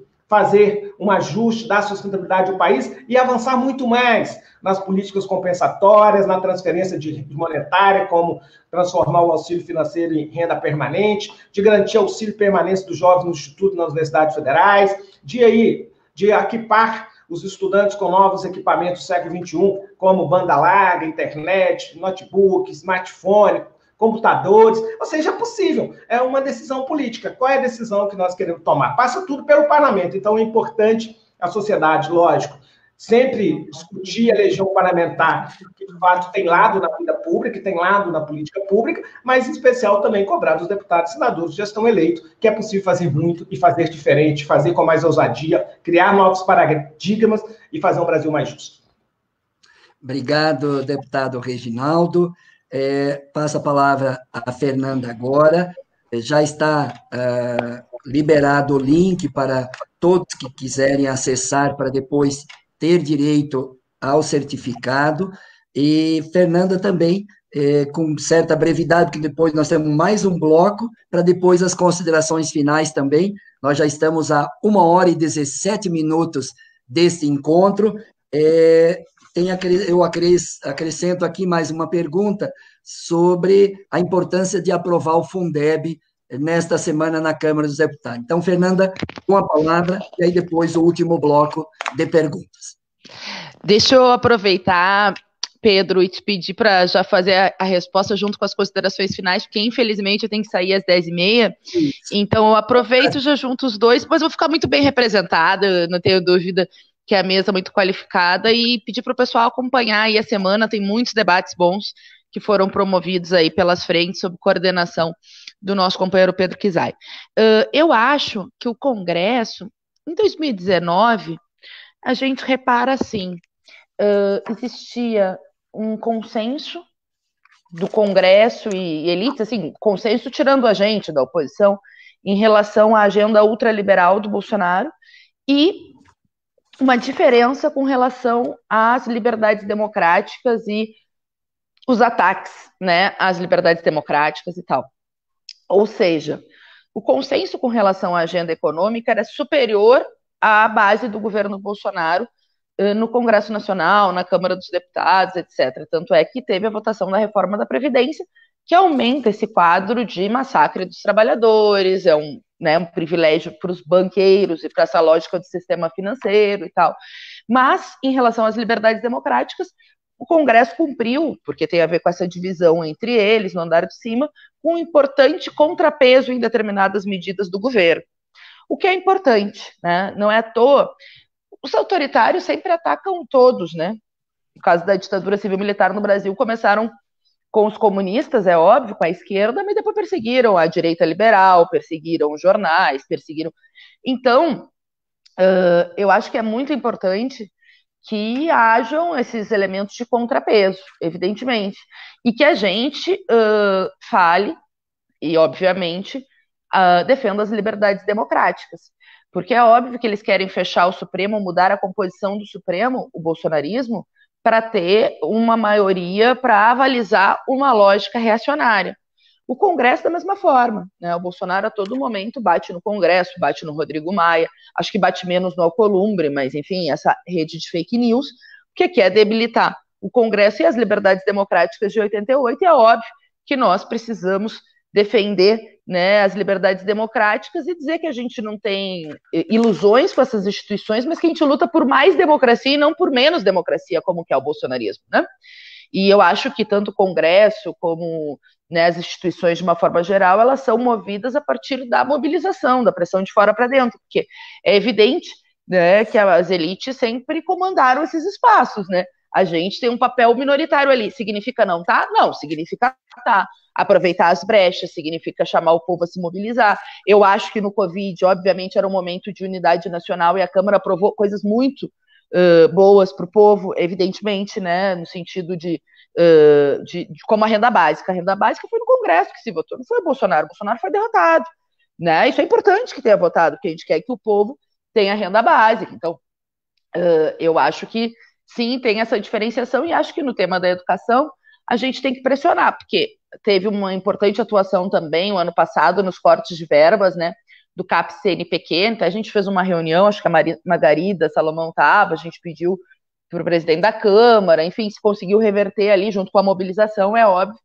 E eu acho que agora também tem canais para a gente tentar batalhar pelas pautas educacionais, mas, por exemplo, para reverter esse quadro da educação brasileira, tem que revogar a PEC do teto dos gastos. E aí é uma luta política no Congresso em que a gente é a minoria, mas se tiver uma mobilização de fora, talvez a gente consiga mudar essa correlação, né? Por exemplo, o Fundeb, nós temos que votar, mas tem uma discussão de diminuir as parcelas, não do que tem hoje, do relatório que a Darinha botou, né? De 15%, 20%, diminuir esse percentual em função da crise econômica e da pandemia, quando, na verdade, a educação brasileira está passando um apagão, né? Um apagão porque teve o cancelamento de aulas, que obviamente era necessário, mas ao não ter uma coordenação, ficou tudo centralizado nas secretarias estaduais e municipais, e tem muitas escolas que não conseguiram dar conta de ter trabalho online, e os alunos, estudantes, que não têm sequer internet, é óbvio que aumentou o fosso da desigualdade educacional do país. Então, é uma luta política que nós vamos ter que fazer sobre o Congresso. Então, é parte do processo, eu acho que não são papéis acabados, acho que a gente precisa ter muitos debates como esse que permitam unificar, né, a turma da educação, os técnicos administrativos, professores, estudantes, entidades de pós-graduação, né, todos que estão nessa luta para tirar bandeiras em comum e pressionar o Congresso. Concluo dizendo que esse elemento de pesos e contrapesos é importante, mas é preciso dar o passo adiante, né? Porque enquanto o Bolsonaro seguir governando, infelizmente a educação, a ciência, a saúde, a tecnologia, as liberdades democráticas vão estar na berlinda, sabe? Eu vejo que tem um setor das elites, às vezes até da esquerda, que aposta num processo de sangrar ele até 2022, eu acho isso um erro enorme, né? Porque o nosso debate com o Bolsonaro não é em 2022, é em 2020. Se ele ficar até 2022, vai sangrar o nosso povo, né? E óbvio que todos nós nos preocupamos com a vida do povo, mas ele também vai tentar se reconstituir para atacar as liberdades democráticas, fazer intervenção nos institutos federais, nas universidades federais, cortar verbas da educação, enfim, ir liquidando com o tecido social e com as conquistas do povo brasileiro, né, nas últimas décadas, conquistas que são importantes e que, inclusive, a gente precisa superar e além, mas ele quer, inclusive, revogar o que tem daqui para trás. Então, acho que é muito importante a gente ter como eixo da luta política para todos, né, os direitos do povo, para as liberdades da Constituição de 88, para a defesa da saúde, da vida, do emprego, da renda básica, da educação, da ciência, da tecnologia, a necessidade de tirar esse criminoso à frente da presidência da República. Então, obrigada, Pedro, foi um prazer ter estado aqui com o Reginaldo, com a Margarida, com a Rosa Neide, e vamos nos falando aí durante a semana, que eu vou acompanhando várias mesas, porque a programação está muito boa. Luta que segue, fora Bolsonaro. Obrigado, Fernanda, pela sua participação. E agora vamos para o último bloco e vou fazer as perguntas que já tem para a deputada Margarida, para a deputada Rosaneide, para o Reginaldo, e, ao mesmo tempo, já fazer as considerações. Tem pergunta para mim mesmo também, mas eu fecho depois, eu não vou fazer a resposta agora. Eu quero dizer a todos, tem muitas perguntas vindo, e essas perguntas todas é uma boa provocação para participar durante a semana. Todas as perguntas do Fundeb, amanhã tem o debate do Fundeb, todo o debate da ciência, hoje à tarde tem um debate sobre a ciência, vamos participar, entender um pouco o papel da ciência e no período de crise sanitária. Vai ter o debate da mercantilização da educação, do financiamento da educação, do PNE, na próxima quinta-feira, inclusive, com a presença do ex-ministro Fernando Haddad. Vamos discutir a atualidade da obra de Paulo Freire, vamos discutir os institutos federais, as universidades, democracia, autonomia, ou seja, acessa a programação da Semana da Ciência e da Educação Brasileira, porque muitas das perguntas, infelizmente, a Rosaneide, o Reginaldo, a Margarida não vão ter como dar conta nesta manhã. Então, durante a semana, todos na mobilização para poder participar. Mas não posso, por muitos estados, inclusive o secretário de Educação do governo do Rio Grande do Norte está acompanhando essa live, está parabenizando a todos vocês, a todos nós e todas as frentes parlamentares por essa iniciativa, e mais importante ainda, diante da conjuntura atual, a governadora, que foi uma das grandes responsáveis como deputada e senadora também pelo debate do Fundeb, tem disposição, inclusive, de amanhã fazer uma participação junto da nossa semana. Então, obrigado também a Fátima Bezerra, governadora do Rio Grande do Norte. Agradecer a Cira Maia, a Luziane, a Suzy France, a Joaninha, Josué Graciliano, parabenizando a todos, a Paula Portela, a Daniele, em prol da democracia dos institutos federais, Reginaldo Carilene Leite, a Paula Souza, o Enio Pontes, a Gracineire, Joana, que tem vários comentários aqui. Vamos passar para o último bloco, e todos que querem acessar o certificado, já o link está disponível e vai estar durante a semana para os participantes que, de forma ética, participativa, democrática, se envolverem nesta semana, vão ter o direito também de ter assinatura de todos os presidentes das frentes parlamentares, certificando que você participou junto do futuro do país, da ciência e da educação. Então, vamos lá, tem mais 3 questões aqui, e fecho com as considerações para a professora Rosaneide, em seguida para a professora Margarida, e com Reginaldo, com a brevidade. Professor Brandão, presidente do PROIFES, pergunta para a deputada Margarida e para o Reginaldo Lopes, se não está na hora de uma grande construção coletiva das entidades, dos cientistas, dos parlamentares, dos fóruns, para regulamentar o artigo 207 da Constituição e acabar de vez com os ataques que o governo Bolsonaro faz todos os dias às universidades e institutos. Então, uma questão. A outra questão, a nossa querida deputada de Santa Catarina, atuante, presidente da Comissão de Educação da Assembleia Legislativa de Santa Catarina, sobre o PNE, se o ideal não seria financiar a partir do custo aluno-qualidade. Mesmo antes da pandemia, com a PEC 95 e outros cortes na educação, as metas foram atingidas, devido, em grande parte, à falta de financiamento.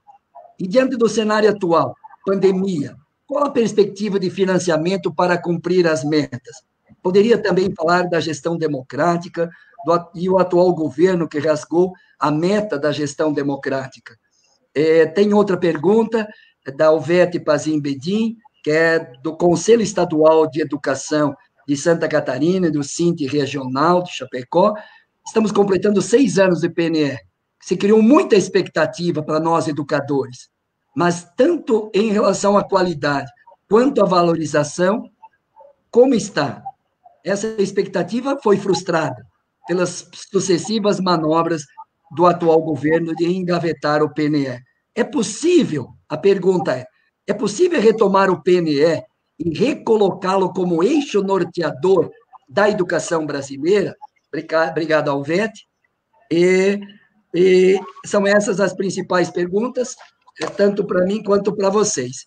Podemos, então, passar, deputada Margarida, a Rosa Neide, em seguida para ti, para o Reginaldo, aí eu também respondo e fechamos a nossa live aqui. E agora a gente poderia concluir em torno de 10h45. Nós teríamos aqui 15 minutos para a gente concluir esse encontro.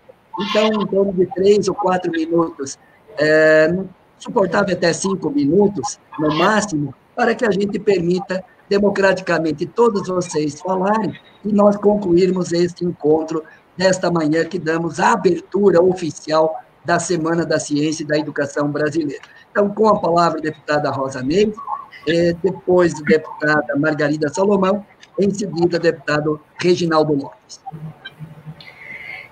Caros companheiros que estão nesta abertura, todos que nos acompanham, eu vi bastante, com muita atenção, as questões, especialmente a da companheira Luciane, de Santa Catarina, que vem fazer um trabalho belíssimo, que iniciou um trabalho nacional aí com a organização de todos os presidentes de comissões de educação das assembleias do país, que organizou 2 seminários nacionais, está aí organizando o 3º, em função da pandemia ainda não aconteceu, e a discussão sobre o custo aluno-qualidade previsto e tão discutido no PNE, e que a gente, em função dos governos sem compromisso com a educação que sucederam o PNE, que nós ainda não chegamos a conceituar de fato para o Brasil, na forma da legislação, o custo aluno-qualidade.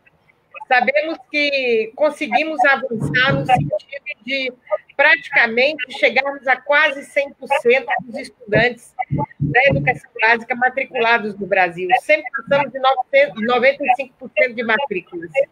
Mas precisamos da tão sonhada qualidade, e a qualidade socialmente referenciada, onde as nossas comunidades tenham condições de verificar o que é a qualidade social desejada, vindo da família e construída no interior de nossas escolas. Então, para pagar essa qualidade, com o investimento necessário, realmente a meta 20 do PNE deveria ter sido cumprida.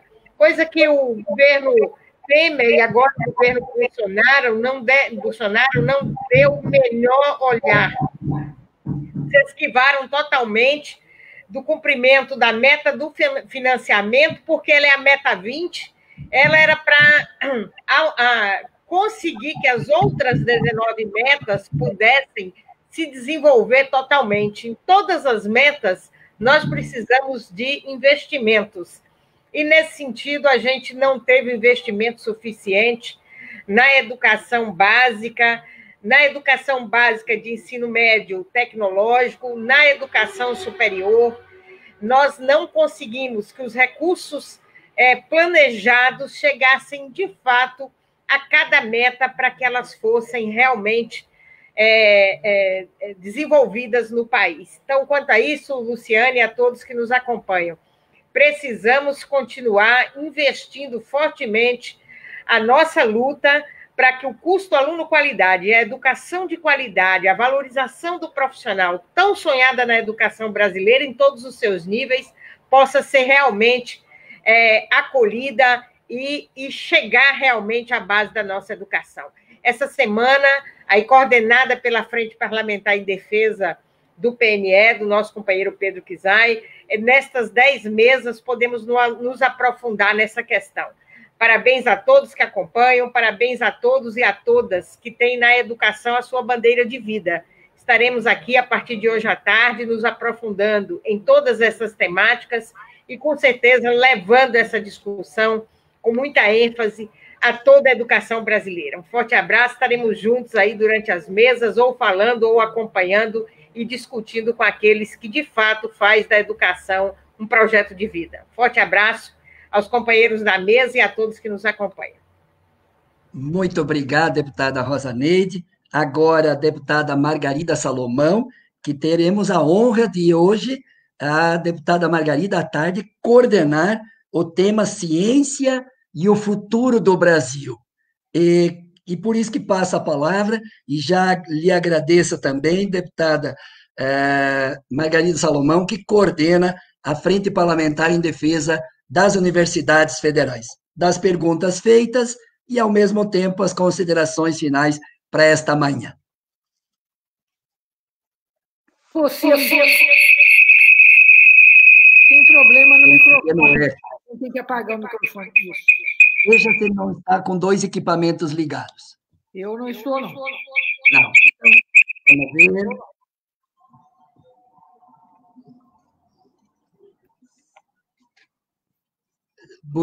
Tenta novamente, deputada. Espera aí que eu estou entrando. Agora acho que está bom. Entrou? Tá Sim. normal? Ok. Bom, então, eu queria dizer a vocês que, primeiro dos problemas colocados aí, e que se reflete, por exemplo, nessa negligência do CAC, é exatamente o problema do financiamento da educação e, particularmente, o financiamento do Plano Nacional de Educação. E aí é importante dar a autoria correta. Quem matou o PNE, mais do que o Bolsonaro, foi realmente o Temer. E o Congresso que votou a Emenda Constitucional 95.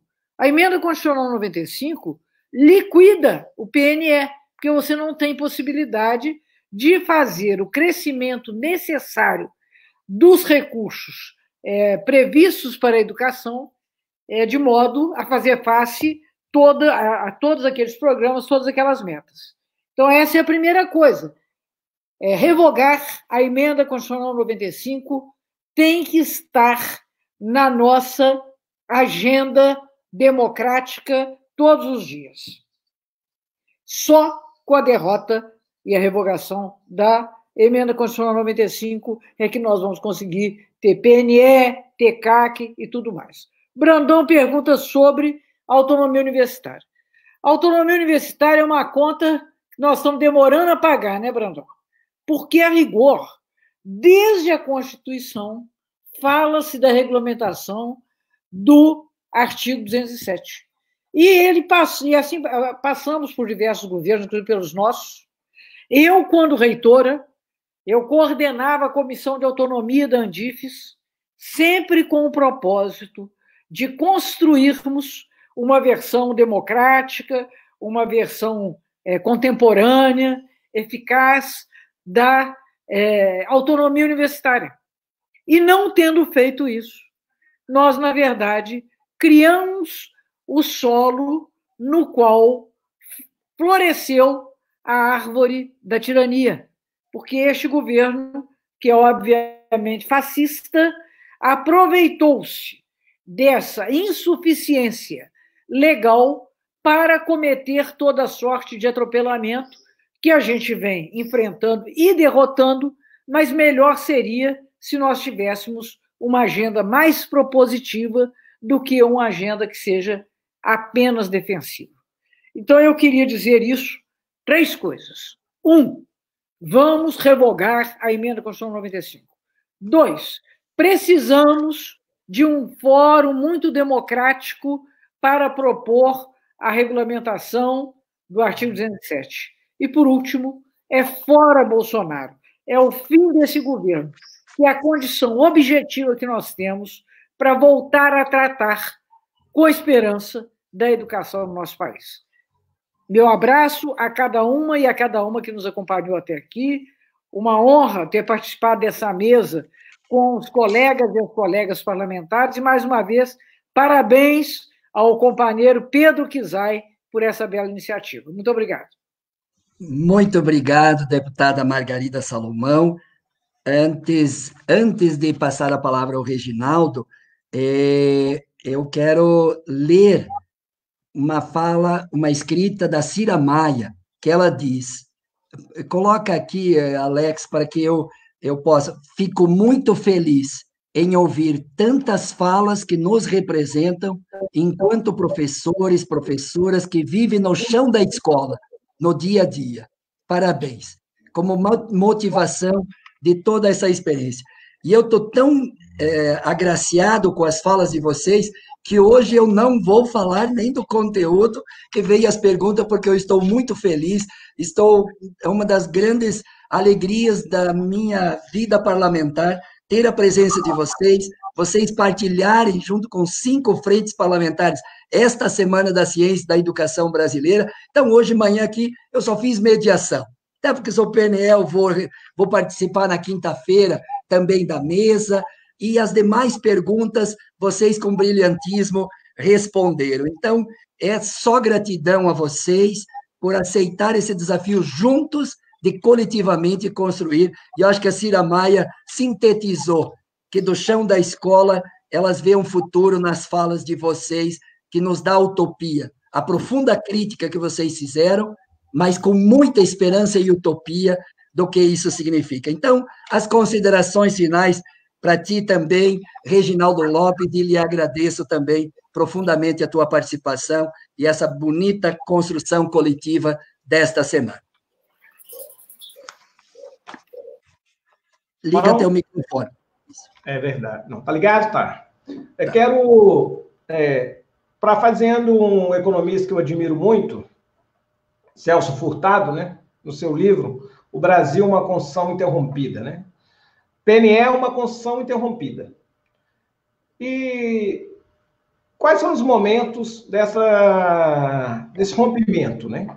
Acho que nós temos que pontuar aqui. Foi um rompimento institucional, na minha opinião, em relação ao governo democrático da presidenta Dilma.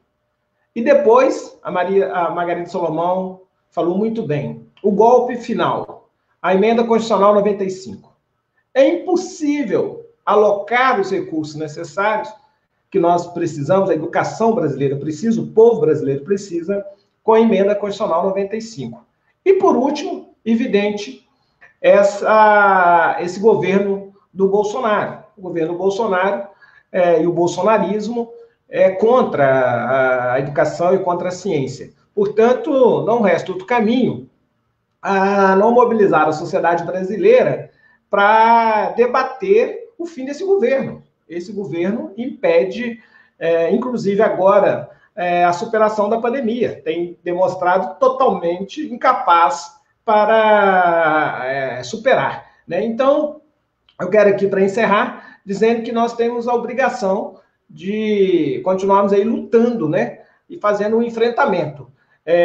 Tenho dúvida se nós temos uma correlação de força necessária para regulamentar o artigo 207 da autonomia universitária, mas é fundamental que tanto os deputados da bancada que defende a educação e a autonomia universitária e a sociedade civil deveria estabelecer um fórum, viu, Pedro Kizai, permanente, para que, de fato, a gente tivesse aí um texto, né, uma proposta, né? Mas, de fato, com esta cultura do bolsonarismo, né, eu acho, e com esta correlação de força momentânea que nós temos no parlamento, tem algumas dúvidas. Mas estamos firmes, vamos continuar aqui na luta, defendendo a autonomia universitária, e vamos continuar defendendo o Plano Nacional de Educação, porque ele foi constitucionalizado e nós precisamos cumprir. O Plano Nacional é a política de Estado para a educação brasileira. E vamos continuar lutando por mais orçamento para facilitar e para consolidar a implementação desse plano aonde as pessoas moram, que são nos municípios. Então, nós vamos continuar aqui firme na luta. Muito obrigado, parabéns, Pedro Kizai, vamos acompanhar durante essa semana e muito grato pela sua iniciativa de ter convidado a nossa Frente Parlamentar em Defesa dos Institutos Federais. Estamos juntos nessa caminhada. Muito obrigado, Reginaldo. Então, vamos concluindo este encontro, sintetizando das diferentes falas, das diferentes frentes parlamentares, o desafio desta semana de ciência da educação, para que a gente consiga mobilizar a sociedade brasileira para aprovar o novo Fundeb, mobilizar a sociedade brasileira para valorizar a ciência, inclusive para dar resposta à pandemia e e pós-pandemia, mobilizar a sociedade brasileira para revogar a emenda constitucional 95, do parlamentar Reginaldo e este parlamentar temos emendas constitucionais propondo a revogação da emenda constitucional 95, fortalecer, através da mobilização da sociedade brasileira, a educação básica, e por isso a aprovação, inclusive, do novo Fundeb, mobilizar a sociedade brasileira para defender uma grande conquista histórica, que são os institutos federais, presidido pelo deputado Reginaldo Lopes, esta frente parlamentar, mobilizar a sociedade brasileira para defender o patrimônio do povo brasileiro, que são as universidades federais, mobilizar a sociedade brasileira nesta semana, dia 25, que completa 6 anos do PNE, para sair da gaveta, retomar a mobilização, porque foi a lei mais importante da democracia brasileira e da educação brasileira. A Revolução Brasileira é cumprir as metas do PNE, não só a 20% de financiamento de 10% do PIB, para viabilizar as 19 metas da creche à universidade, da creche ao ensino superior.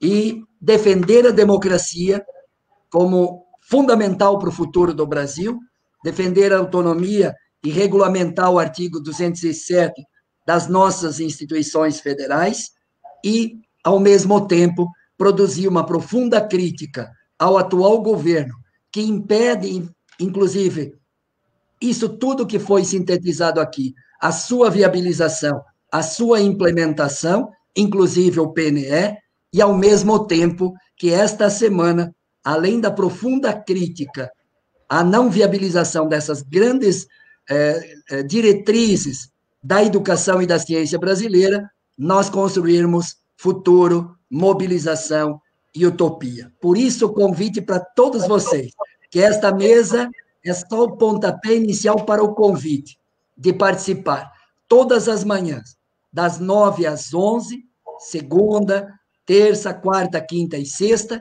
e à tarde, das 14 horas às 16 horas. Acesse a nossa programação e, ao mesmo tempo, acesse ao link para que você possa receber o certificado. E nós todos, presidentes e coordenadores das frentes, confiamos eticamente no envolvimento e na participação de todos vocês. Então, muito obrigado a todos os presidentes, Reginaldo Lopes, deputada Rosa Neide, Fernanda, Dorinha e Margarida Salomão, em meu nome, como também presidente da Frente Parlamentar do PNE, que é um dos grandes desafios da sociedade brasileira, nós desejamos uma boa semana de ciência e educação pública brasileira.